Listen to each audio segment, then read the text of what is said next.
Assalamualaikum warahmatullahi wabarakatuh. Salam sejahtera untuk semuanya. Saya Pak Ali dari Inside Chamber. Oke, berikut ini adalah prediksi uji coba ujian nasional sekolah menengah pertama 2019-2020 ya, paket B kiriman dari Mbak apa ini? Denti Agustina ya, Mbak Denti Agustina sejak tanggal 7 Maret kemarin, maaf baru bisa bahas. Yang lain misalnya ingin mengirim soal bisa di sini ya, geng soal hot atau di email saya, ini adalah emailnya ya, insajamber35@gmail.com ya, saya usahakan bisa segera bahas. Untuk pembahasan saya yang lain ada di sini, termasuk ada cara-cara cepat ini ya.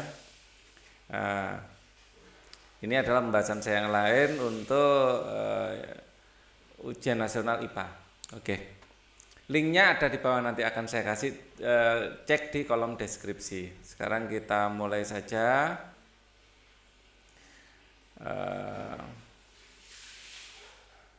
Oh ya, file PDF dari soal ini sudah saya upload di sini. Silakan di-download di geng soal hots ya, di grup.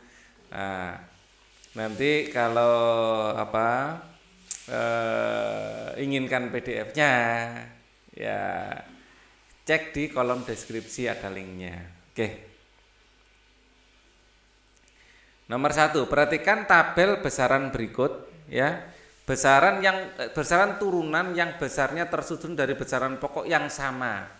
Ya, besaran turunan adalah besaran yang terdiri dari besaran pokok. Semua yang di sini adalah besaran turunan. Ya, sedangkan besaran pokok sendiri adalah besaran yang didefinisikan sebelumnya ya. Besaran yang satuannya didefinisikan sebelumnya. Ya, jadi ada 7 besaran pokok, termasuk kilogram itu adalah besaran pokok dari massa, meter adalah besaran pokok dari panjang, dan detik adalah besaran pokok dari waktu. Nah, besaran turunan yang tersusun dari besaran pokok yang sama ini kita lihat dengan satuannya yang sama. Kalau satuannya sama, energi dan tekanan. Nah, ini beda. Yang satuannya sama mana? Daya, massa jenis seperti ini, percepatan seperti ini. Ya, kilogram meter per sekon. Oh, besaran pokoknya sama, nggak harus persis ya, nggak harus persis. Di sini ada meter, ada second. Ya, di sini ada kilogram, ada meter, ada second. Di sini ada kilogram, ada meter, ada second. Di sini cuman kilogram sama meter saja. Di sini ada kilogram, ada meter, ada second. Ya, jadi ketiga besaran ini tersusun dari besaran pokok yang sama, daya, energi kinetik, dan tekanan. Yaitu besaran dari massa, kilogram itu massa, meter ini besaran dari panjang, second ini besaran dari waktu. Oke, total ada 7 ya. Selain massa, panjang, waktu, ada kuat arus, ada jumlah zat, ada suhu dalam Kelvin ya. 134 yang B. Perhatikan gambar tersebut. Sifat zat yang terdapat pada P dan H. P ini adalah gas, H adalah cair. Ya, sifat gas itu apa? Volume berubah, jelas, benar. Bentuk berubah, betul, sesuai dengan tempatnya. Gaya tarik menarik antar molekul sangat, atau antar partikel sangat kuat, ini salah. Ini untuk padat. Ya, kalau sangat kuat.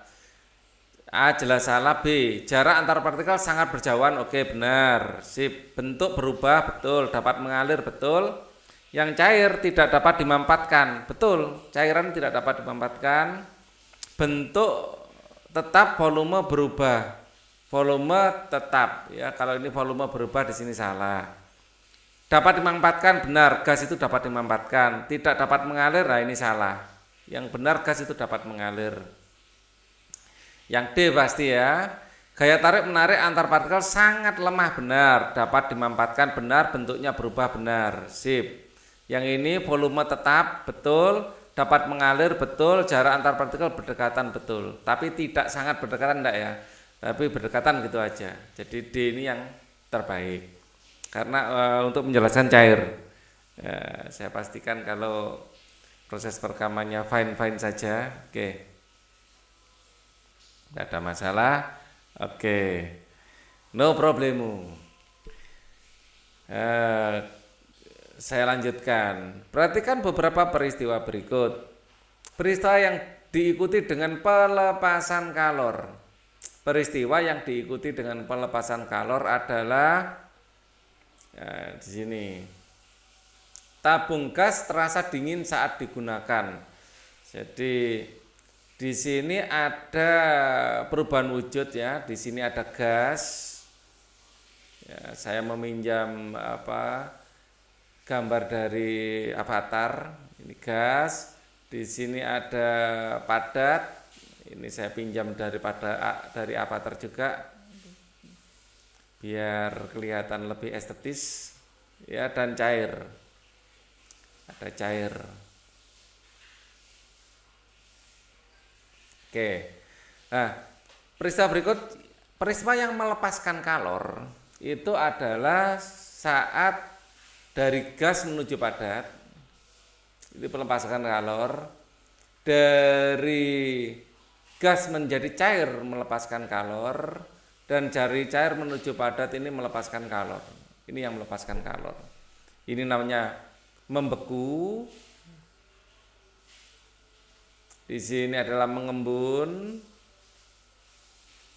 Dan ini adalah menghablur atau redeposisi. Redeposisi itu ya. Tabung gas terasa dingin saat digunakan. Kenapa tabung gas terasa dingin saat digunakan? Karena ada perubahan dari cair, ya, perubahan dari cair menuju uap, ya, di sini dari cair menuju uap. Nah, proses dari cair menuju uap ini akan membutuhkan kalor. Bukan membutuhkan, melepaskan kalor, maaf, melepaskan kalor. Melepaskan, bentar. Oh, membutuhkan kalor. Sering kebalik-balik juga saya ya, membutuhkan kalor. Jadi proses dari cair menjadi gas butuh kalor. Nah, kalor diambil dari lingkungan. Kalor diambil dari lingkungan. Nah, kalor diambil dari lingkungan. Lingkungan akan terasa dingin. Kenapa? Karena kalornya diambil oleh gas untuk cairan berubah menjadi gas. Ya, jadi itu yang menyebabkan tabung gas terasa dingin. Peristiwa pelepasan kalor ini bukan pelepasan kalor, ini penyerapan kalor. Berarti yang satu ini bukan jawaban. Budi menyetrika pakaian agar rapi ini merupakan pelepasan kalor. Kalor dari setrika dilepaskan ke pakaian. Ya. Kaos dari setrika dilepaskan ke pakaian. Ya. Oke. Ibu menuangkan agar-agar cair pada mangkok. Ini bukan agar-agar cair pada mangkok, agar-agar lama-lama akan, oh bener ya. Cair pada mangkok dia akan melepaskan kalornya. Melepaskan kalornya akan berubah menjadi agar-agar yang enggak cair lagi ya, gel. Ya, di sini melepaskan kalor. 3 benar. Ya, 3 benar. Jadi melepaskan kalor sehingga lingkungan akan menjadi panas. Ya, kalau ini lingkungan dingin. Amir melelehkan timah untuk menyodar. Nah, ini bukan pelepasan tapi penyerapan. Ya, melelehkan timah untuk, jadi timah itu menyerap kalor. Menyerap kalor sehingga dia akan mencair. Atau meleleh. Dia menyerap bukan melepas. Ya. Dia akan meleleh. Oke. Jadi yang jelas 23 adalah jawabannya. Yang jadi masalah 23 tidak ada. Ya, ibu menuangkan agar-agar cair pada mangkok ini melepas kalor. Amir melelehkan timah untuk menyoder. Melelehkan timah itu menyerap. Ya, menyerap karena dari padat menjadi cair. Jadi di sini tidak ada jawabannya. Yang benar seharusnya 2 dan 3. Di sini 2 dan 3 tidak ada. Berarti saya jawab E. 2 dan 3. Oke. Melelehkan timah, melepas, dingin ini menyerap. Ini menyerap, menyerap. Ini panas dari sini diserap ke sini. Ya, menyerap. Menyerap panas. Oke. Akan saya lanjutkan nomor 4. Sebuah kereta troli melintasi lintasan seperti pada gambar. Ya, di sini melintasi seperti pada gambar. Jika lintasan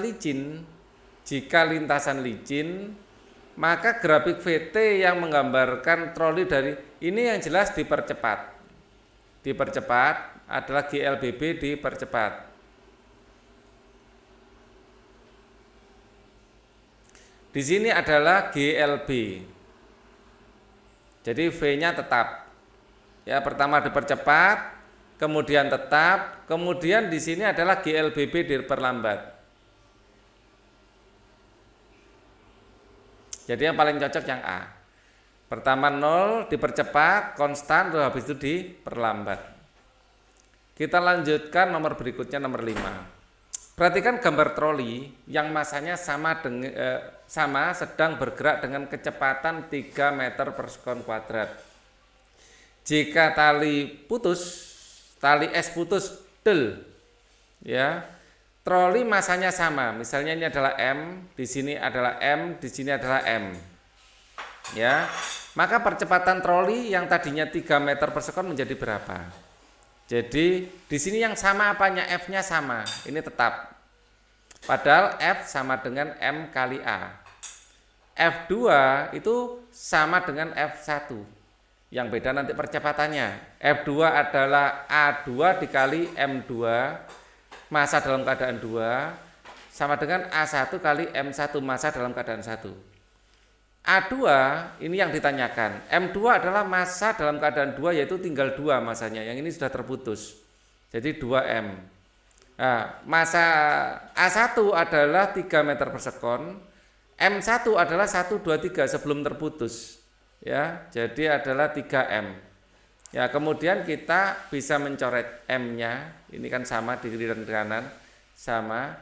Maka A2 sama dengan 3 kali 3 dibagi 2. Sama dengan 4,5 meter per second kuadrat.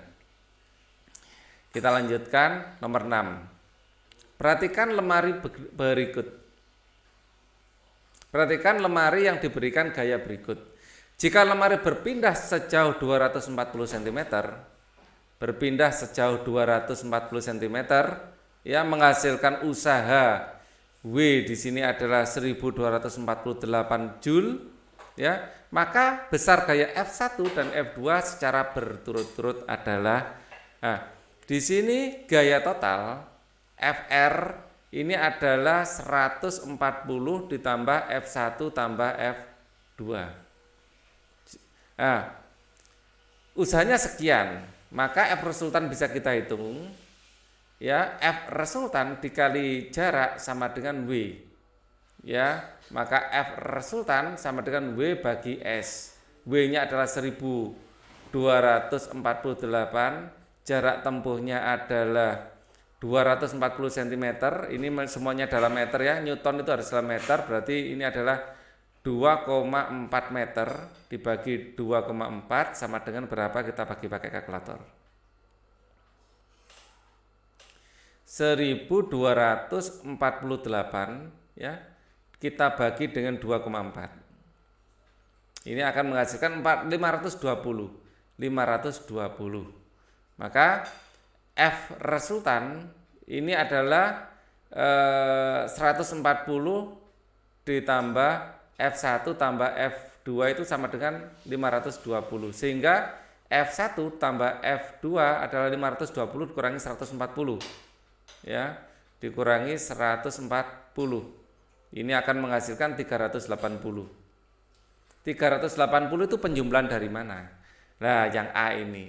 Ya, ini adalah 330 tambah 50 adalah 80. Ya, intinya kalau dijumlah harus 380, yaitu 130 tambah 250.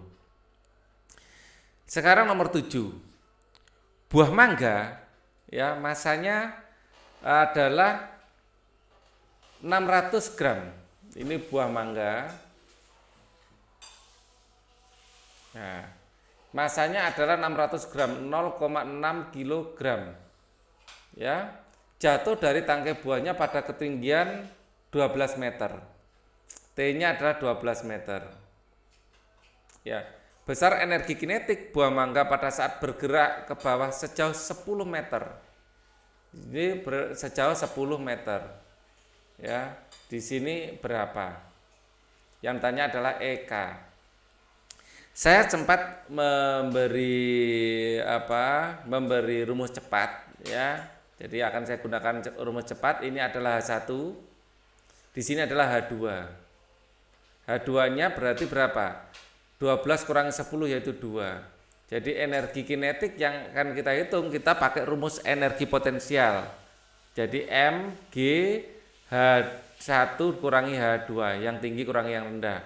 Masanya adalah 0,6, gravitasinya 10, H1 kurangi H2 adalah 12 kurangi 2 ya 10 itu.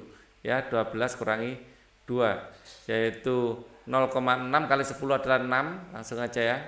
Ini adalah 6 kali 10 menjadi 60 Joule. Jawabannya adalah yang B. Penurunannya bagaimana? Ini sudah sering saya bahas. Jadi lihat pembahasan saya yang lain untuk penurunan rumusnya. Nomor 8. Tuas dalam keadaan seimbang seperti pada gambar berikut. Jika titik tumpu digeser, kalau ini seimbang, ya, jika titik tumpu digeser 10 cm menjauhi beban, maka upaya yang dilakukan agar tuas tetap seimbang. Ya, kita akan hitung F-nya. F-nya ini berapa? Rumusnya ini adalah F itu adalah kuasa. Ini adalah beban. Kuasa kali lengan kuasa sama dengan beban kali lengan beban. Ini adalah lengan kuasanya, ini adalah lengan bebannya. Jadi kuasa ini kita hitung, kuasa dikali lengan kuasanya adalah 50 sama dengan bebannya adalah 200 kali lengan bebannya adalah 20. Yang bisa dicoret kita coret ya, atau ini aja kita coret, 0 ini dengan ini, 20 bagi 5 adalah 4. Ini 4. Maka kuasanya sama dengan 4 kali 20 adalah 80 Newton. Kuasanya 80 Newton. Kuasa digeser 25 cm menjauhi bebas, beban mungkin ya, beban. Ya. Bisa enggak? Titik tumpu digeser 10 cm menjauhi beban. Ini dulu ya. Titik tumpu digeser ke sini 10 cm menjauhi beban. Jadi pergeserannya akan saya kasih warna biru 10 cm. Jadi sekarang lengan bebannya ini adalah 30 cm. Ya. Nah, apa yang harus kita lakukan? Ya. Kuasa digeser 25 cm menjauhi beban. Oke, ini akan kita coba yang pertama. Kuasa digeser ke sini 30 cm. Ya, digeser 30. Ya, 25, maaf. 25. Sekarang dari sini ya, ini tadinya berapa? Kalau digeser 30 cm, tadinya ini 20 ya. Tadinya ini adalah digeser 10 ya. 10. Tadinya 40. Nah, sekarang digeser lagi 25. Jadi total ini akan menjadi ya, dari sini ke sini totalnya sekarang akan menjadi 55 berarti 55 digeser 25 65 berarti 65. Coba kita hitung apakah cocok. Kita pakai rumus ini ya. Rumus ini untuk yang A berarti kuasanya adalah 80, kita kalikan 65, apakah sama dengan bebannya 200 dikali 30? Apakah sama? Sekarang 65 kali 80, 65 kali 80 sama dengan 5.200, 5.200. Ini kita hitung, ini adalah 6.000. Jelas beda, tidak sama ternyata. Berarti option A salah. Kita akan coba kemungkinan yang lain. Saya pakai ungu sekarang. Kuasa digeser 35 cm menjauhi titik tumpu. Sekarang digeser 35. Berarti jaraknya bukan 65 lagi, 40 ditambah 35, 75 saya kalikan dengan 80, apakah sama dengan ini tetap ya 6.000. 200 kali 30, 75 kali 80. 75 dikali 80. 6.000, benar ternyata. 6.000 sama dengan 6.000, berarti option B yang benar ya. Oke. Kita akan bahas nomor 9. Sebuah kapal yang masanya 120 ton memiliki volume 200 meter kubik. Agar dapat berlayar dengan aman, badan kapal yang berada di permukaan air, di permukaan ya, berada di permukaan air ini kapal ya. Yang berada di ini adalah air, yang berada di permukaan adalah 1/5 dari volume. Ya. Berarti yang di dalam permukaan air ini adalah 4/5 dari volume yang berada di dalam air. Ya, ini adalah batas airnya di sini. Nah, saya kasih biru biar lebih realistis. Oke. Berapakah maksimal juga jumlah penumpang yang dapat diangkut oleh kapal jika massa rata-rata tiap orang 60 kilo? Tiap orang adalah 60 kilo. Ini kalau kita jadikan newton jadi 600 newton. Ya. W sama dengan massa kali gravitasi. Ya, gravitasinya adalah 10, jadi 60 kali 10. Massa jenis air laut, ya, rho dari air laut ini adalah 1030 kg per meter. Oke. Volumenya sekian, massanya 120 ton. Sekarang berat dari kapal, ini berapa orang yang bisa diangkut? Sebanyak N orang. Ya. Jadi di sini W dari kapal, ya. W adalah massa kali gravitasi, W kapal. Massanya berapa? 120 ton. Berarti 120 ton itu dalam kilometer jadi ribu. Dikali 10. Berarti 1.200.000 Newton. Ya, gravitasinya 10. Ya betul ya. Ya 1.200.000 Newton. Ya.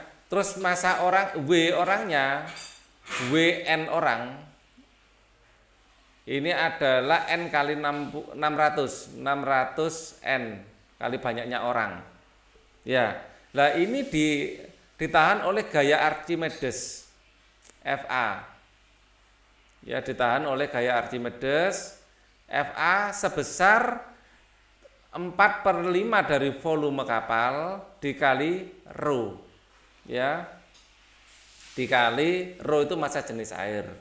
Jadi 4/5 ya dikali volume kapal.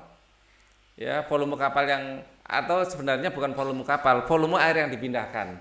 Sebenarnya 4/5 volume kapal, berarti 4/5 kali volume kapalnya adalah 200. Ya, dikali rho-nya adalah 1030. Ini akan saya coret menjadi 40 ya. Berarti ini saya coret menjadi 160 kali 1200. 160 ya dikali 1030, 1030 sama dengan 164 800. 164 800 Newton. Loh kok kecil? Gaya Archimedesnya ini lebih besar sampai 1 juta.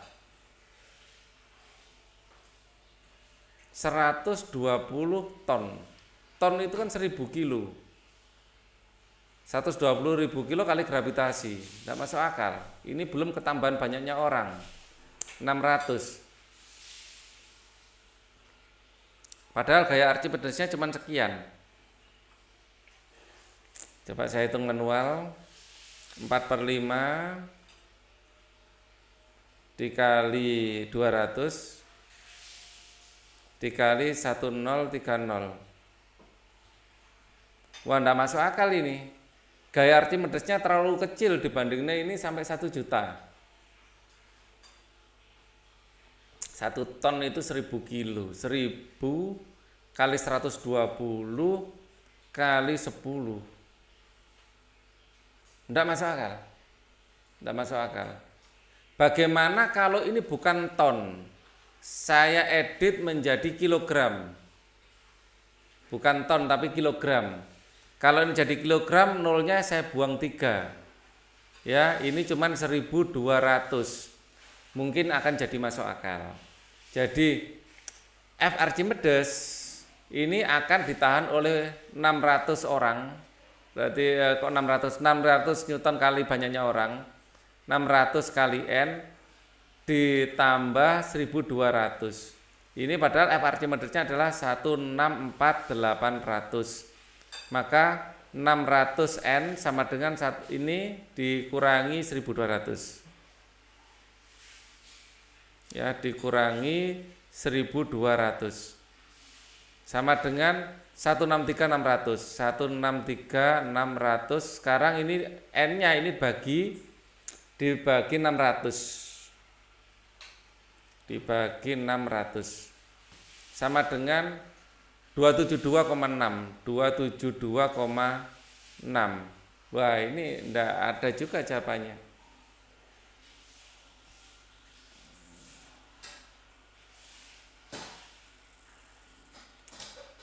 Tiap orang adalah ini berada di atas permukaan agar dapat berlayar dengan aman. Badan kapal yang berada di permukaan air 1/5 berarti yang di dalam adalah 4/5 dan volumenya ini adalah 4/5 dari volume. Oh iya, sebentar. Jangan-jangan rho VG ini kurang gravitasi ya. Jadi F Archimedes adalah massa kali gravitasi. Massa adalah rho sama dengan massa bagi volume. Massa adalah rho V. Oh iya, kurang V ya. Rho di sini V, di sini G. Kurang gravitasi di sini.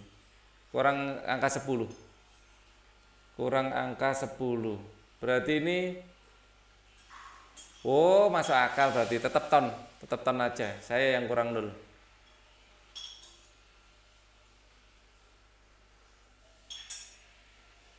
Saya yang kurang 0, rumus Archimedesnya yang kurang saya. Ya, ini enggak jadi ton ya, tetap kg aja, tetap ton saja. Jadi sini tetap 1000. Ya, tetap sekian, ininya yang kurang 0 ternyata. Di sini harus ada gravitasinya, di sini kalikan 10. Jadi 1.648.000. Ya, 1 juta. Ya, ini adalah tetap benar ya, 1.200.000. Ini sama dengan 1.648.000. Saya yang kurang 01. Rupa rumusnya belum saya kasih G ya. Jadi F Archimedes adalah massa kali volume, massa kali gravitasi sebenarnya. Lah massa dari airnya adalah volume kali rho, baru dikalikan gravitasi. Saya kurang gravitasinya. Makanya jadi nggak masuk akal ya. 600 N sama dengan ya, ini jadi masuk akal. 1.648.000 ya dikurangi 1.200 1.200.000 ya sama dengan 448.000. 448.000, maka N-nya ini bagi 600. Bagi 600. 746,6. 746,6 kita bulatkan dari 746 saja. Ya, kalau ditambah lagi 747 nanti kelebihan. Jadi mending agak dikurangi dulu, bukan dibulatkan ke atas untuk kasus kapal seperti ini. Pembulatannya adalah ke bawah. Nanti kalau dibulatkan ke atas jadi bahaya, nggak aman kebanyakan orang. Ya. Beda dengan matematika ya, kalau fisika itu lebih ke konteksnya. Beban digantung dengan tali seperti pada gambar berikut. Beban ditarik ke posisi P, kretek ya, kemudian dilepaskan sehingga bergerak dari P ya ke Q, terus ke R ya, terus ke Q ya, terus ke P, terus kembali ke Q lagi. Nah ini lebih dari berarti berapa gelombang? N-nya adalah 1/4 ya, untuk 1 kembali ke sini lagi 1 N. Ini 1, 2, 3, 4, seperempat berarti. N-nya banyak getarnya adalah 1/4. Memerlukan waktu 2,5 second. Frekuensi getaran, frekuensi itu adalah banyaknya getaran per detik. Ya, berarti N-nya dibagi T. Ya. Jadi semakin banyaknya getaran itu berbanding lurus dengan F. F itu berbanding terbalik dengan T. Jadi 1/4 adalah berarti 5/4. 5/4 dibagi dengan 2,5 adalah 5/2. 5/2. 5/4 dikali 2/5. Ini dicoret 2/4 adalah setengah, 0,5. 0,5 Hz. Oke, itu nomor 10. Sekarang kan kita kerjakan nomor 11. Perhatikan gelombang berikut. Ya, gelombang jarak Q ke W adalah 60 cm.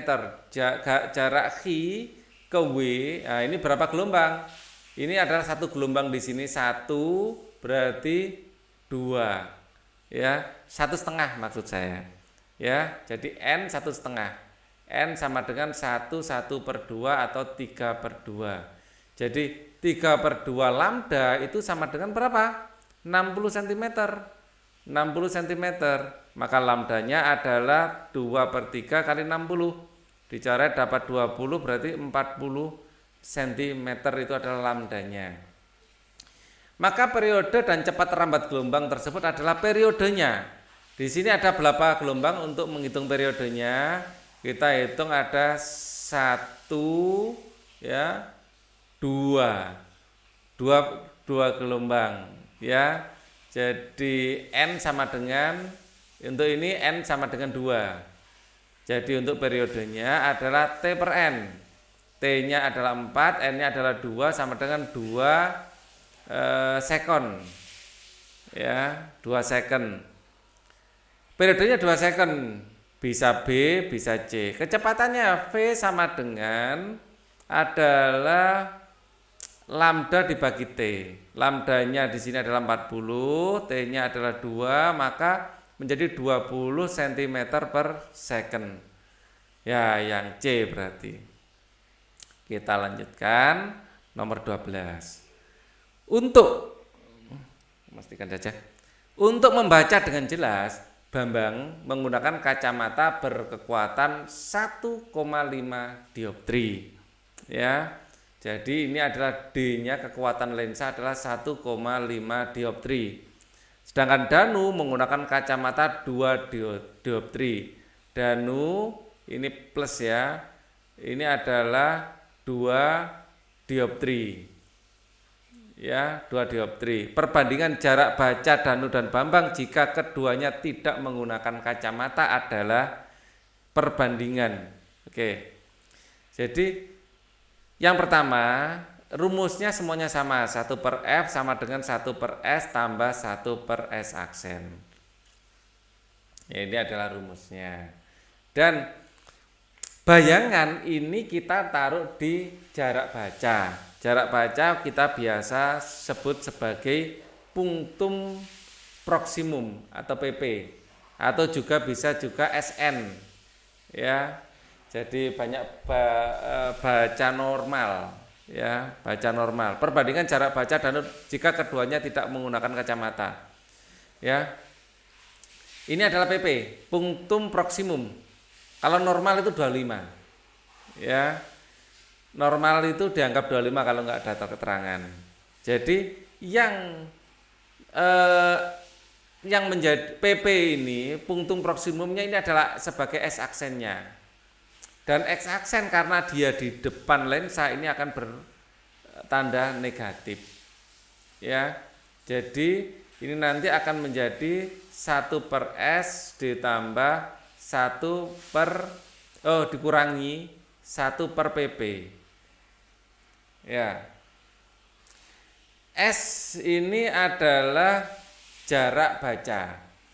Ya, jarak baca ini S-nya diambil karena ini kacamata, normalnya adalah 25. Bisa kita masukkan. Di sini adalah 1/25 dikurangi PP. 1/PP. Ya. 1/F dioptri itu adalah 100/F. Dioptri itu adalah 100/F. Ya. Artinya fokus ya. Ini adalah 100/dioptrinya. Ya. Berarti yang kita cari adalah PP-nya. Ya. Jadi di sini PP 1/PP ini akan sama dengan 1/PP adalah 1/S-nya 25 ya. 25 dikurangi 1/F. Ya. Dikurangi 1/F itu sama dengan 100/dioptri ya. 1/F 100/dioptri. Berarti ini 1/F ini bisa langsung dijadikan 100/dioptri bisa. Dioptrinya berapa? Gitu ya. Di sini 1,5, di sini 2. Oke. Kemudian kalau kita samakan penyebutnya ya, maka jarak baca 1/PP dulu ya. 1/PP ini adalah dioptri 25D ya. 25D dikurangi 2500 ya, dibagi 25 kali keliru saya. Samakan penyebutnya yang di sini saya kalikan, di sini D dikurangi 2500 dibagi 25D. Sehingga PP bisa kita hitung dengan 25D dibagi D min 2500. Ini adalah rumusnya ya, kita menurunkan rumus. Nah, sekarang perbandingan jarak Danu dan Bambang. PP dari Danu dibanding PP dari Bambang ya sama dengan PP dari Danu ini adalah 25 ya dibagi 25D dibagi D min 2500 ya. Ini karena ini dibagi dijadikan perkalian tapi dibalik. Ya, ini punyanya Danu. Ya, ini punyanya Danu. Nah, sekarang punyanya Bambang dibalik. D-nya punyanya Bambang dikali 2500 dikurangi 2500 dibagi punyanya Bambang 25 dari D-nya Bambang ya. Nah ini bisa kita coret 25-nya, bisa kita coret 25-nya aja yang bisa kita coret ya. Terus kita masukkan nilainya. Kita masukkan nilainya di sini punyanya Danu ya, mana yang Danu. Untuk membaca dengan jelas Bambang menggunakan kekuatan 25 dioptri. Perbandingan jarak baca Danu dan Bambang. Danu yang atas ya. Oke. Danu menggunakan kacamata, ini punyanya Danu, ini punyanya Bambang. Bambang ini punyanya Bambang. Danu yang 2. Berarti ini 2 dibagi 2 dikurangi 2500, kecil sekali ya, kali dioptri 100 per F. Sebentar. Oh, ada yang kebalik saya di sini. 1 per F D bagi 100. Nah, di sini saya kebalik, maaf. 1 per F itu harusnya D bagi 100.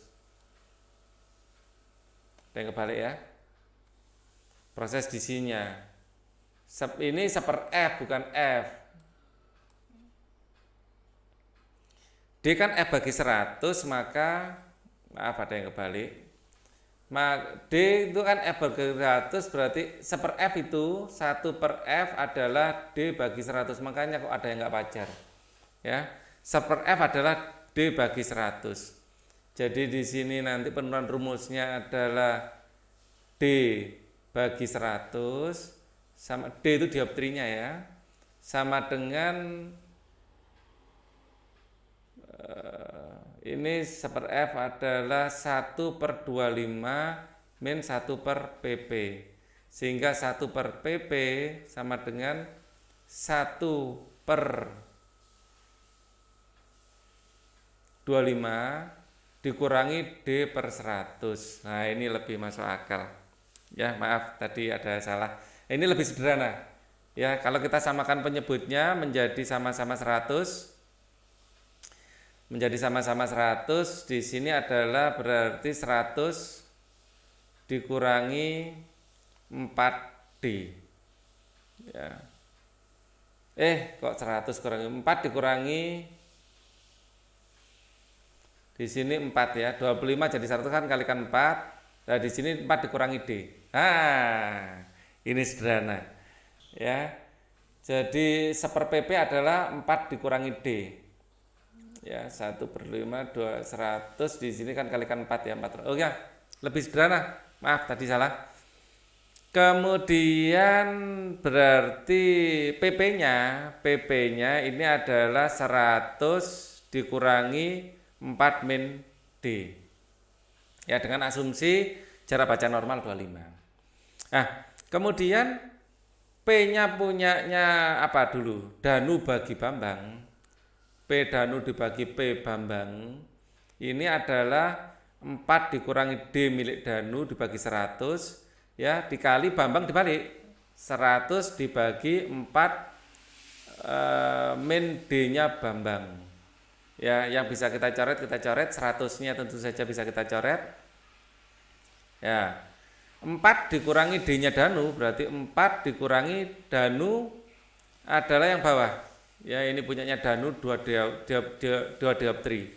4 dikurangi 2 dibagi 4 dikurangi yang punya Bambang 1,5. Maka akan sama dengan 2 dibanding 2,5. Oke. Sama dengan kalikan 2 ya, 4 dibanding 5. 4 dibanding 5. Yang A. Wow. Waktunya habis untuk penurunan. Oke. Jadi ini bisa dijadikan kayak semacam rumus ya. Ini. Jadi P1 per P2 sama dengan 4 min D2 dibagi 4 min D1 dibagi 4 min D2. Bambang yang bawah ya. Oke, Bambang yang bawah. Oke. Ini adalah rumusnya.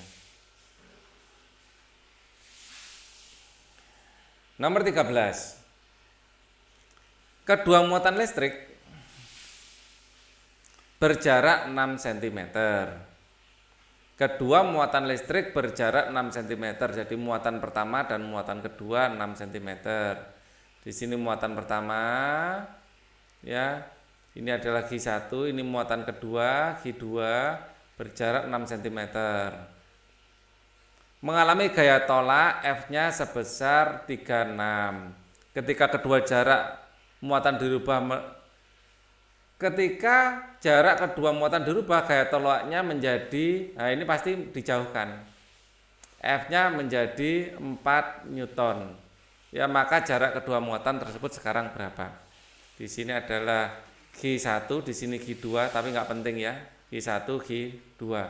Nah, yang penting kalian nggak tahu bagaimana rumusnya. Jadi F1 dibanding F2 ini berbanding lurus dengan R2 per R1 kuadrat. Dibalik ya, R2 per R1 dikuadratkan. Maka di sini F1-nya tadinya adalah 36 ya, 36, yang R2-nya adalah menjadi 4 ya. R2-nya itu karena dirubah menjadi R2, sedangkan R1-nya tadinya adalah 6. Ya, ini dikuadratkan. Oke. Ini dicoret dapat 9. Terus keduanya kita akarkan ya. 9 menjadi 3 ya. 3/2 sama dengan R2 per 6. 6-nya dikalikan silang, maka atau dicoret dulu dengan 2 dapat 3, maka R2-nya ini akan dapat 3 kali 3 9. Loh, kok enggak ada? Jangan-jangan kebalik saya. F1-nya 36, R1-nya adalah 6, F2-nya 4. Ini kan rumusnya dikuadratkan. Seharusnya saya mendapat lebih panjang. Ya, memang lebih panjang 9. Tapi tidak ada. 36. Oh ya ampun, ini sudah 9 ya, sudah saya coret. Kok saya coret 2 kali? Ya, ini saya salahnya. Ini kan 4 sama 36 sudah saya coret, 4-nya sudah hilang. Ini kalau saya akarkan menjadi 3/1 ya, sama dengan R2 per 6. Ya, maka ini kalikan silang, maka R2 sama dengan 3 kali 6 adalah 18. Yang C. Sekarang kita kerjakan yang nomor 14. Perhatikan rangkaian listrik berikut. Jika X digeser mendekati P, ya, X digeser mendekati P. Kalau digeser mendekati ini, maka jarak yang dilewati ini semakin pendek. Ya, jarak yang dilewati di hambatan akan semakin pendek, sehingga hambatan akan semakin kecil. Ya, hambatan semakin kecil. R semakin kecil. Ya, kalau ini didekatkan R-nya semakin kecil karena ini ada bypassnya ke sini. Ya, ke sini. Ya, dari jarak yang dilalui oleh arus semakin pendek. Ya, semakin pendek jarak yang dilalui di sini, maka hambatannya semakin kecil. Ya. Kalau R semakin kecil, jika X digeser mendekati P, nyala lampu yang benar adalah kalau R semakin kecil, nyala lampu semakin terang dan sama-sama terangnya. Ya, makin terang dan L2 makin terang yang D. Oke. Paralel dibagi sama ya. Sebuah rice cooker memiliki spesifikasi sebagai berikut. Ini adalah dayanya, kita simbolkan P. Ini adalah voltasenya, kita simbolkan V. Jika digunakan dengan tegangan 110, maka daya ya ini akan P. Ini adalah V kali I. Sama dengan di sini I enggak ada, di sini V adalah karena V sama dengan I kali R dan I sama dengan V bagi R, maka bisa V kuadrat per R. Ya, oke, R-nya sama. Jadi R-nya ini akan sama dengan V kuadrat per P. Jadi V1 kuadrat, V1 per V2 dikuadratkan ya. Ini sama dengan rumusannya dulu. Jadi di sini bisa kita simbolkan, di sini sudah rumusannya ya. Rumus umumnya seperti ini, ya. Nah, sekarang daya listrik menjadi R-nya sama. Jadi V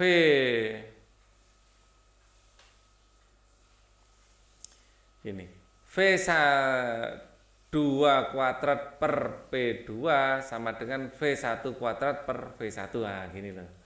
Ya. Atau per P1. Sehingga ini saya balik ya, P2 per P1 ini saya silangkan ke sini, maka sama dengan V2 per V1 kuadrat. Oke. Jadi P2-nya saya kalikan ke sini. Saya tukar tempat. P1-nya yang V1-nya saya pindah tempat. Ya bisa, namanya konsep perkalian silang.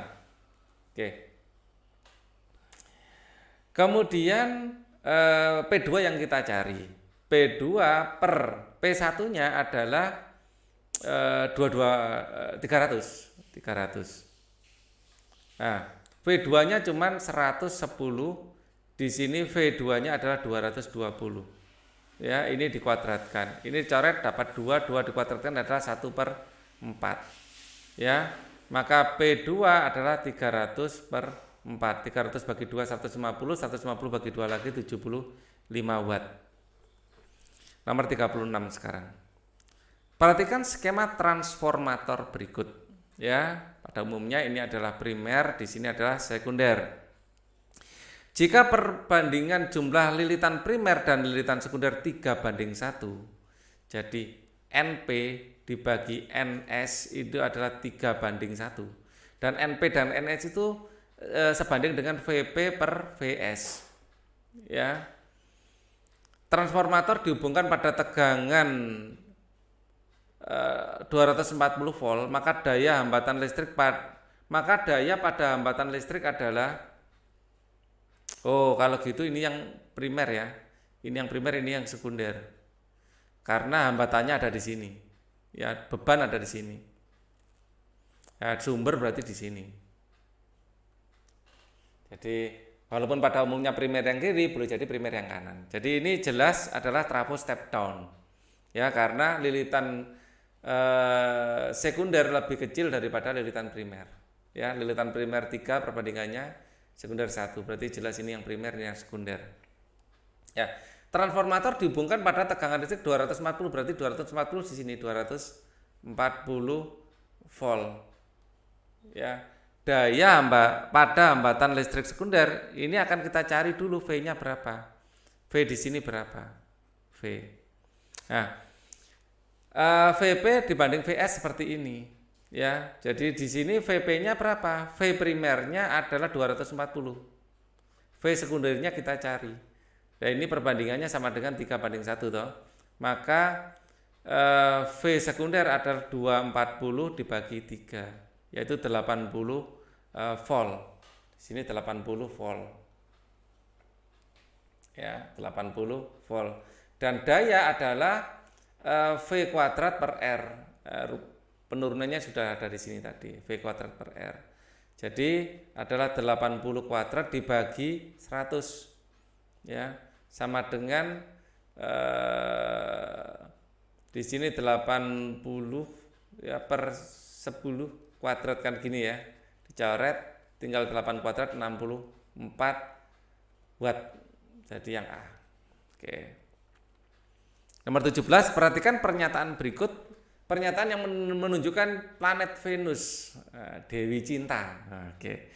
Planet Venus, planet nomor 2 dari matahari ya, dikenal sebagai bintang pacar, betul? Ya. Atau bisa juga disebut bintang kejora. Tidak memiliki atmosfer, ada. Atmosfernya banyak mengandung CO2. Ya, jadi sangat mungkin untuk diterraform, artinya dijadikan seperti bumi. Ya. Yang jadi masalah permukaannya masih sangat panas, jadi entah bagaimana ngaturnya. Suhu pada siang dan malam hari relatif sama panasnya. Planetnya ini panas sekali ya, relatif sama. Ini benar ini.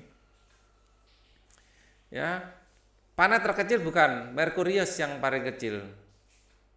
Tidak memiliki kehidupan organik yang dapat menyerap karbon. Nah ini belum dibuktikan ini. Tidak memiliki kehidupan organik. Jadi yang jelas benar adalah 1, 2, 3. Kalau ini belum dibuktikan. 1, 2, 3 adalah yang kita pilih. Ya, kita belum ada bukti memiliki apa enggak. Ya, kita belum bisa berasumsi. Oke, 1, 2, 3. Jawabannya yang A, yang sudah pasti benarnya. Oh, tidak memiliki atmosfer. Salah ini, tidak memiliki atmosfer ini salah. 2 salah. Berarti yang pasti benar 1, 3. Yang paling mungkin ya 135. Yang paling mungkin 135. Ya, yang paling mungkin. Tidak memiliki kehidupan organik. Walau ini kita bilang tidak memiliki itu karena belum apa ya, belum ada bukti. Siapa tahu ada tapi sedikit, ya kan, kita nggak tahu. Ya, karena nggak tahu kita anggap tidak, kan gitu ya. Jadi B. Nomor 18. Kelompok siswa yang mengidentifikasi beberapa molekul berikut. Ini molekul, hasil identifikasi molekul yang benar. Ya, molekul unsur hanya terdiri dari unsur yang sama. Itu nomor 3. Dan nomor 4. Unsur itu 3 dan 4. Jelas yang D ya.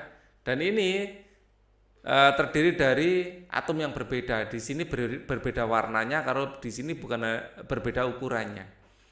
Jadi kalau ini ya jelas berbeda.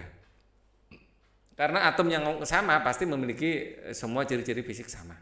Yang D. Kita lanjutkan nomor 19. Perhatikan tabel berikut. Larutan yang bersifat asam itu langus merah akan merah, biru akan merah. Ini asam. Ya, di sini kalau netral tidak akan ada perubahan. Merah ya merah, biru ya biru, ya. Merah, biru-biru ini netral. Ya. Berarti yang nomor 4 netral. Yang 1 yang jelas asam. Ya, 1 jelas asam, berarti yang basa adalah ya, betul, yang nomor 2. Ini adalah basa. Ya, jadi jawabannya adalah yang C. Kita lanjutkan nomor 20. Untuk menghasilkan bahan bakar kerosin. Kerosin ini adalah minyak tanah. Dulu diangkat sebagai mitan untuk masak, tapi sekarang harganya sudah lebih mahal dari bensin, jadi kita masak sekarang pakai LPG. Dari pengeboran minyak maka dilakukan proses penyulingan atau destilasi bertingkat. Nah ini. Jadi penyulingan sebenarnya juga benar, destilasi juga benar, yang lebih benar destilasi bertingkat. Ya. Oke. Nomor 21. Perhatikan pernyataan berikut. Ciri perubahan fisika dan kimia berturut-turut adalah ciri perubahan fisika dan kimia.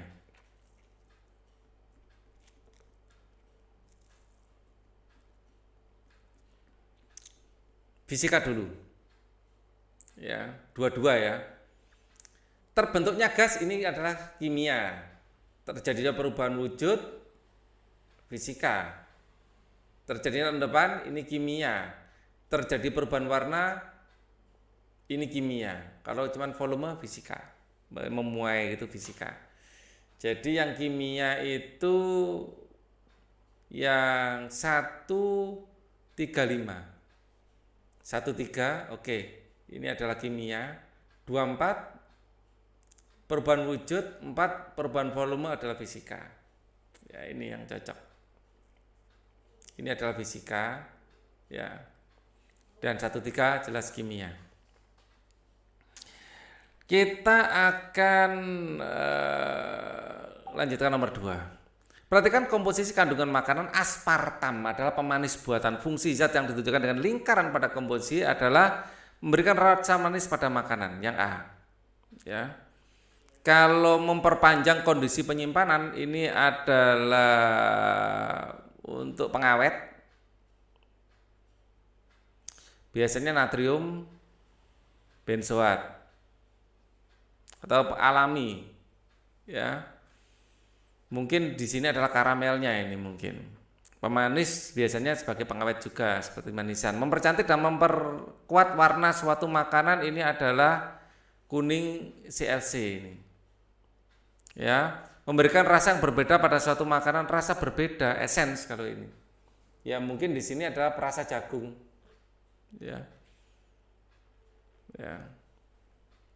Essence biasanya terbuat dari senyawa ester. Zat adiktif dan psikotropika yang menimbulkan gejala-gejala berikut: detak jantung cepat, hiperaktif, dan mengalami dehidrasi yang tinggi. Ya ini biasanya untuk pesta-pesta itu ya, joget sampai pagi ya dehidrasi akhirnya ya, ekstasi ini. Oke.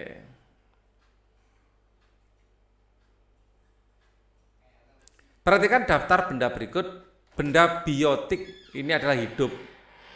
Yang terdapat di sungai, air adalah abiotik, lumpur abiotik, ikan lele biotik, katak biotik, ikan mas biotik, batu adalah abiotik ya, ikan mujair biotik, tumbuhan paku enggak di air ya, enggak di air.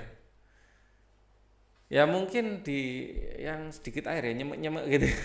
Kayak masalahnya ini apa? Semanggi itu paku juga. Pasir jelas abiotik. Jadi yang benar adalah 3, 4, 5, 7. 3, 4, 5 saja. Ya. Perhatikan gambar berikut. Fungsi organel yang ditunjukkan pada panah adalah yang namanya mitokondria.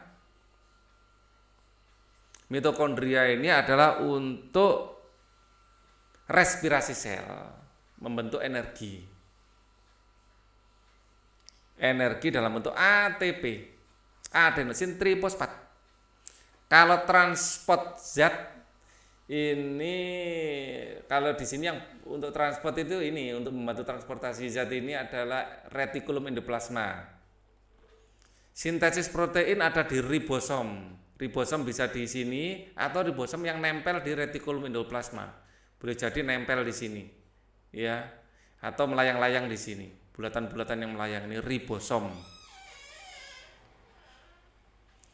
Menyimpan cadangan makanan itu biasanya vakuola, di sini tidak ada. Ya, vakuola. Ada tapi kecil sekali, entah yang mana, saya nggak tahu. Biasanya yang agak besar di tumbuhan. Perhatikan gambar berikut, ciri makhluk hidup yang ditunjukkan secara berturut-turut. Ya. Ini jelas bergerak. Ini adalah makan, ini adalah reproduksi, dan ini adalah ekskresi. Ya, yang A. Oke. Perhatikan hewan berikut, hewan yang tergolong ke dalam kelas insekta atau serangga adalah nomor 2 dan nomor 3, yaitu adalah serangga. Ini termasuk arthropoda. Ini juga berbuku-buku ya, ada kakinya berbuku-buku juga ini, masuk arthropoda. Loh, sebentar, ini juga berbuku-buku. Bukan hanya masalah arthropoda, ini subnya lagi. Yang serangga berarti serangga 1 dan 2. Kalau gitu ini masuk mirapoda. Ini insekta. Jadi subnya lagi, ini sudah bukan di kingdom lagi, ini sudah di filum atau mungkin subfilum malah, saya tidak apalah, mungkin kelas ya. Mungkin di level kelas. Kali ini krustasea. Oke. 1, 2 ini insekta. Perhatikan jaring-jaring makanan berikut. Apabila katak banyak diburu, untuk dikonsumsi oleh manusia, maka yang akan terjadi pada jaring-jaring makanan tersebut adalah kataknya dimakan manusia. Lalat mengalami penurunan, begitu juga dengan burung. Lalat turun, padahal lalat, mana lalat? Lalat dimakan capung, capung dimakan burung. Kalau katak turun, capung naik. Ya, kalau capung naik, lalat turun. Kalau lalat turun, burung juga turun. Wah, benar ini. ya karena sumber makanannya berkurang ya. Jadi lalat akan mengalami penurunan ya. Kalau lalat turun akhirnya burung turun, hanya makan kupu-kupu. Sedikit kupu-kupu ya. Oke. Kupu-kupu menurun enggak. Kupu-kupu menurun. Demikian juga dengan capung. Kata hilang kupu-kupu naik malah. Kupu-kupu naik. Ya. Belalang mewabah hingga tumbuhan-tumbuhan habis. Lah ini boleh juga. Tapi ini burung masih bisa makan kupu-kupu tapi ya. Ini sebentar, ini dalam tanda petik dulu. Ada yang lebih bagus.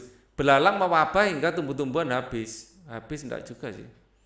Belalang makan tumbuh-tumbuhan. Ya, belalang makan tumbuh-tumbuhan. Ya. Jadi ini yang jumlah populasi ular dan elang semakin ini yang lebih cocok ini. Jumlah populasi ular dan elang semakin meningkat. Karena belalang di sini hanya dimakan katak ya. Ya, nggak ada yang makan belalang. Ular dan elang semakin meningkat, enggak juga. Ulang akan turun karena makanannya banyak dimakan belalang. Jadi yang paling mungkin di sini jadi yang ini. Di yang C, karena ada yang C. Misalnya enggak, saya pilih A.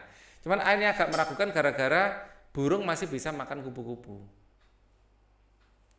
Tapi kupu-kupu kalau tanamannya dihabiskan oleh belalang, kupu-kupu juga akan turun loh ya. Ya, kalau dilihat skemanya ini, jadi jawabannya boleh jadi A atau C. Ya ini boleh jadi loh ya, boleh jadi ini. Jadi dua-duanya terimbas ini, ya. Karena kalau belalang merajalela, yang makan belalang hanya katak. Kalau belalang merajalela, tanaman bisa sangat berkurang. Tanaman berkurang nanti kupu-kupu nggak dapat makanan karena hanya makan bunganya saja. Ya, kupu-kupu hanya bunganya. Kalau belalang ini semuanya dimakan sama daun-daunnya. Kalau habis kupu-kupu juga turun, akhirnya seluruh ekosistem akan rusak. Ya, oke. Jadi yang A dan C merupakan jawaban yang sama kuatnya, saya pikir. Protokol Kyoto adalah sebuah amandemen terhadap konvensi rangka kerja PBB tentang perubahan iklim UNFCCC, sebuah persetujuan internasional tentang pemanasan global. Negara-negara yang meratifikasi protokol ini berkomitmen untuk mengurangi emisi penggunaan karbon dioksida dan 5 gas rumah kaca lainnya. Sukses diberlakukan, protokol Kyoto diprediksi akan mengurangi rata-rata cuaca global, bukan cuaca yang turun ya, rata-rata suhu global antara 0,02 derajat Celcius sampai 0,8 derajat Celcius pada tahun 2050. Sumber Nature Oktober 23. Beberapa cara telah dilakukan untuk mengurangi emisi karbon di antaranya.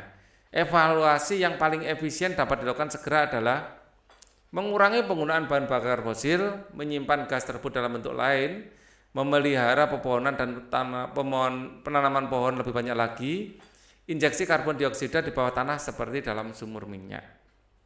Opsinya adalah itu. Evaluasi yang paling efisien dapat dilakukan adalah 1. Bahan bakar gas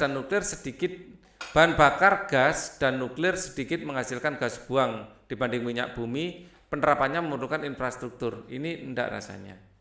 Ya. Bahan bakar gas itu juga menghasilkan banyak gas buang. Ya, LPG itu juga jadi gas, ya, dan itu bukan yang cocok. 2. Menyimpan karbon dioksida atau komponen karbonnya bukan dalam bentuk gas, misalnya berupa H2CO3. Ini dilakukan oleh industri. Menyimpan gas tersebut dalam bentuk lain mungkin masuk akal ini, ya, bukan dalam bentuk gas, misalnya berupa H2CO3. Pohon mampu menyerap karbon dioksida yang sangat banyak pemecahan melalui fotosintesis dan menyimpan karbon dalam kayunya. Enggak juga sih. Bukan hanya dalam kayu, di mana-mana, di buah juga ya. Pohon mampu menyerap karbon dioksida yang sangat banyak, memecahnya melalui fotosintesis dan menyimpannya dalam kayunya. Boleh jadi. Ya, bukan hanya di kayu tapi sebenarnya di semua daun juga. Mengembalikan karbon dioksida yang terlanjur terlepas ke atmosfer ke tempat asalnya dilakukan dengan anjungan penguburan lepas pantai, jelas tidak mungkin. Yang kedua, menyimpan gas dalam bentuk lain, Terus kemudian nomor 3, memelihara pepohonan dan menanam lebih banyak lagi. Evaluasi yang paling efisien. Pohon mampu menyerap karbon dioksida sangat banyak, memecahnya melalui fotosintesis dan menyimpannya dalam kayunya. Ini yang paling efisien yang C. Kalau menyimpan karbon dioksida dalam komponen karbonnya bukan dalam bentuk gas, misalnya dalam H2CO3, ini adalah cara-cara yang rekayasa ya. Rekayasa kimia itu pasti akan menghasilkan efek samping. Kalau alami efek sampingnya tidak ada. Jadi yang paling efektif ya yang alami. Ya. 30. Perhatikan gerak berikut ini. Peranan otot yang mempengaruhi gerak tersebut ini yang tadinya lurus menjadi bengkok. Ya, berarti otot bicep yang pengaruh. Ya, bicep. Jadi namanya ini adalah gerak fleksi. Ya, fleksi bicep bukan. Fleksi, bicep kontraksi, tricep relaksasi yang D. Nomor 31 sekarang. Perhatikan gambar tabel. Ya. Di sini ada Bayu, Marta sama Ana. Oke. Data hasil percobaan dapat disimpulkan. Jadi udara pernapasan seperti ini. Ya, kalau kita bernafas biasa, nah ini namanya volume tidal. Ini kira-kira 500 cc. Di sini sekitar 1000, terus di sini ada sekitar 1000 lagi. Ya. Nah, oke. Bayu volume udara, Marta Ana. Dari percobaan dapat disimpulkan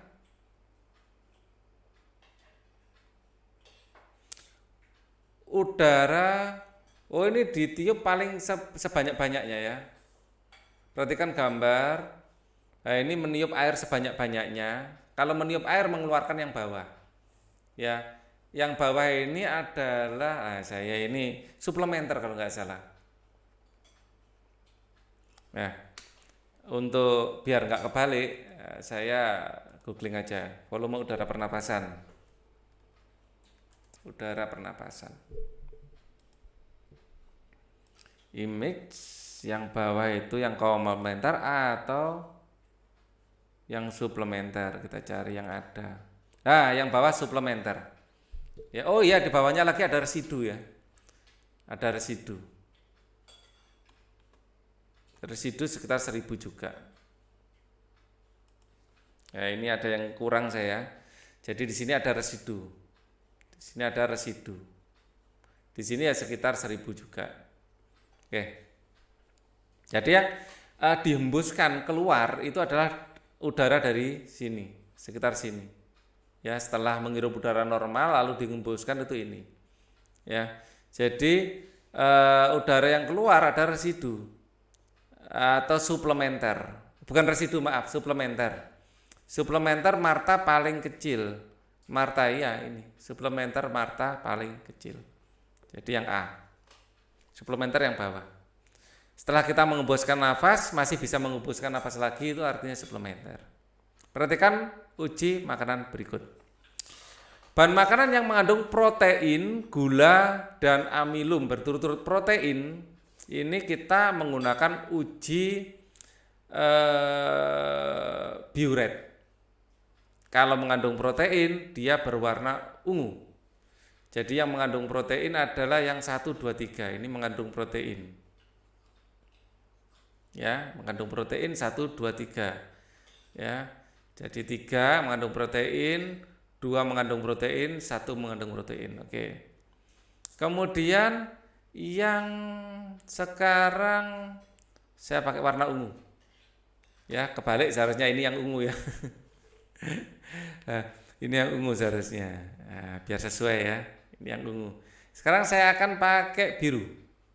Ya, jadi ini saya kasih ungu, saya edit jadi ungu. Sekarang saya kasih biru untuk lugol. Ya, biru kehitaman adalah lugol. Jadi nomor 1 ini adalah biru kehitaman, mengandung berarti ini kan mengandung tadi mengandung protein. Ini mengandung amilum. Biru kehitaman mengandung amilum, ini mengandung amilum. Jadi adalah 1 ya 3 ya dan 45 ya. 1 3 4 5 4 oke, habis 3 4, habis 1 5 juga bisa. Ya. Sekarang yang mengandung benedik ini berwarna merah bata. Ya hijau muda enggak, yang merah bata ini. Merah bata kurang merah ya. Pakai merah aja. Ini merah bata, terus ini merah bata, di sini merah bata. Jadi 4, 5 dan 6. 4, 5 dan 6. Habis itu harus 6. Ya, kalau 2 bukan. Ya, jadi A adalah jawabannya. Kita akan jawab nomor 3. Perhatikan organ berikut, karakteristik organ yang ditunjuk oleh panah di sini adalah aorta. Ya, aorta berdinding tipis tidak, bila terkorak menetes tidak, aliran darah meninggalkan jantung iya, terdapat banyak katup tidak. Jadi meninggalkan jantung ini adalah pemburu arteri terbesar. Yang besar ya, terbesar malah. Oke, di awal keluar dari jantung. Aktivitas yang tinggi pada suhu udara yang panas, aktivitasnya tinggi, ya, suhu udaranya panas, ya, menyebabkan peningkatan suhu tubuh. Tubuh kita mengatur suhu dengan cara mengeluarkan air dan beberapa racun seperti garam, asam laktat dan urea. Organ yang digunakan untuk mengeluarkan zat sisa tersebut adalah kulit. Ya, selain kenapa alasannya suhu panas mengeluarkan keringat, karena keringat saat menguap, ya keringat ini menguap, dia akan menyerap panas dari kulit dan dari lingkungan sebenarnya. Ya, sehingga kulit akan menjadi lebih dingin dan seluruh tubuh juga akan dingin kalau kulit dingin. Oke, menyerap panas. Nah, energi panas yang ada digunakan untuk menguap seperti yang saya jelaskan di soal awal-awal tadi. Perhatikan gambar berikut, ini adalah gambar reproduksi wanita. Bagian yang beri tanda panah ini namanya ovarium. Produksi ovum betul, ya. Kalau perkembangan janin itu di sini, yaitu adalah uterus. Kalau terjadinya fertilisasi ada di sini, di oviduk atau tuba Fallopi. Mengalirkan darah menstruasi adalah vagina, ya, di sini. Oke. Nomor 36. Perhatikan percobaan pengangkutan air oleh tumbuhan berikut. Ini ada pacar air, ada eosin, ya, zat pewarna merah. Kalau disayat akan seperti ini. Faktor yang menyebabkan bagian nomor titik-titik, ya, adalah nomor 3. Ya, warna merah itu akan disalurkan ke atas melalui silem. Ya, jadi nomornya 3 adalah daya kapilaritas pembuluh. Ya, faktor yang membuatkan bagian nomor 3 berwarna merah adalah kapilaritas pembuluh. Nomor 37, perhatikan gambar berikut. Ini adalah namanya pegagan ini. Tanaman berikut ini cara perkembangbiakannya sama, ini menggunakan stolon atau geragih. Ini adalah rumput teki. Ya, rumput teki. Yang B. Kalau ini adalah tunas adventif. Kalau ini adalah umbi batang. Umbi batang. Iya benar, umbinya batang karena umbinya bisa bertunas. Kalau ini adalah akar tinggal atau rizoma.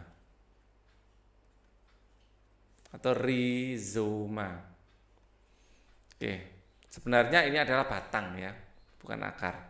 Perhatikan gambar data percobaan fotosintesis berikut, hasil percobaan berikut. Ya, kalau lampunya lebih terang, fotosintesisnya banyak. Ya, pengamatan gelembung Db lebih banyak. Ya, kenapa? Cahayanya lebih banyak. Ya, keterangan banyak kalau plusnya banyak. Kesimpulan percobaan dan data yang diperoleh, maka faktor yang mempengaruhi adalah intensitas cahaya yang digunakan. Di sini dikasih cahaya, ternyata gelembungnya makin lebih banyak. Loh, nomor 40-nya kepotong. Ya nggak apa-apa, nanti tampilkan lagi dari tempat lain.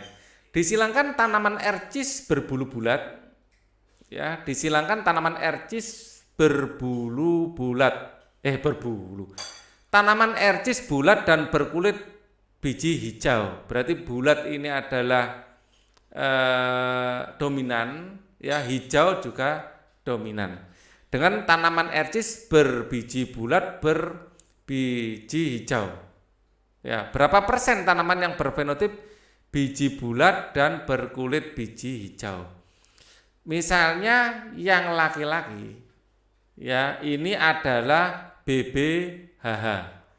B besar, B besar, H besar, H kecil.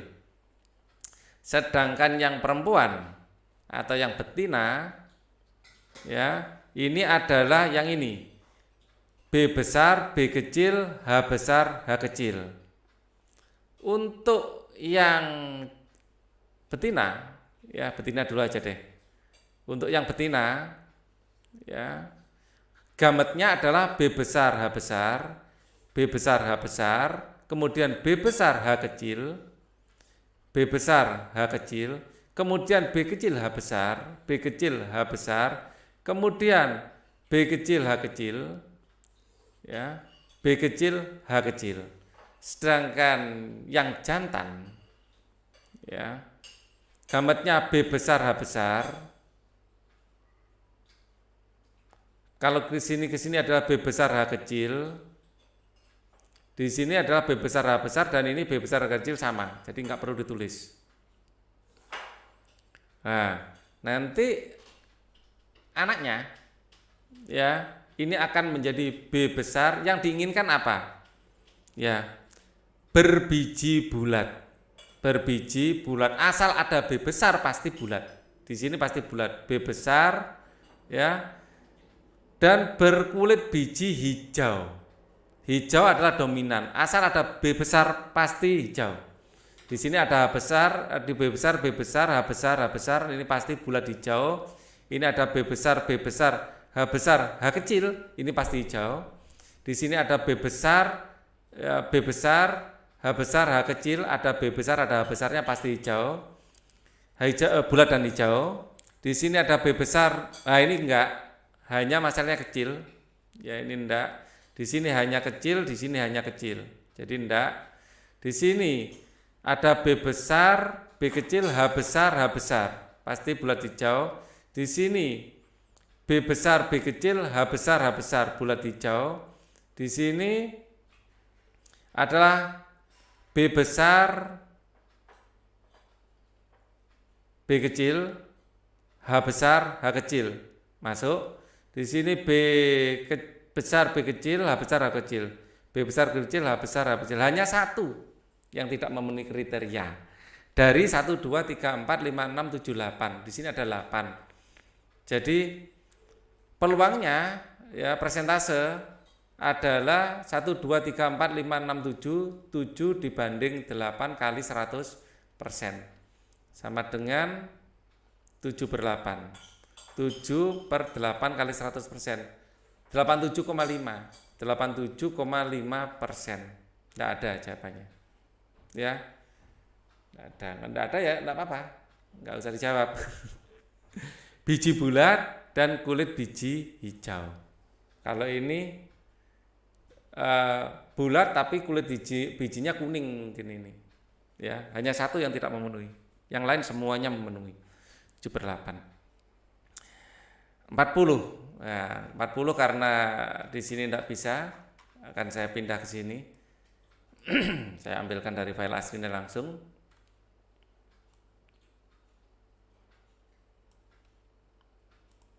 Nah, oke.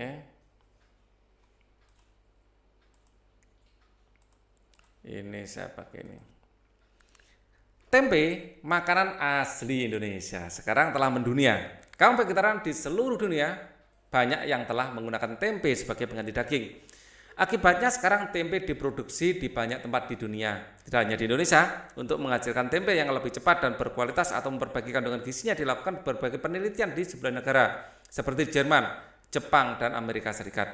Indonesia juga berusaha mengembangkan galur atau strain unggul mikroorganisme ragi tempe yang berasal dari galur murni Rhizopus oligoporus. Ya. Kalau Lactobacillus bulgaricus ini untuk keju.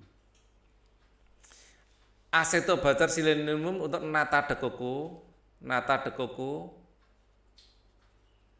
dan Aspergillus benti untuk kecap.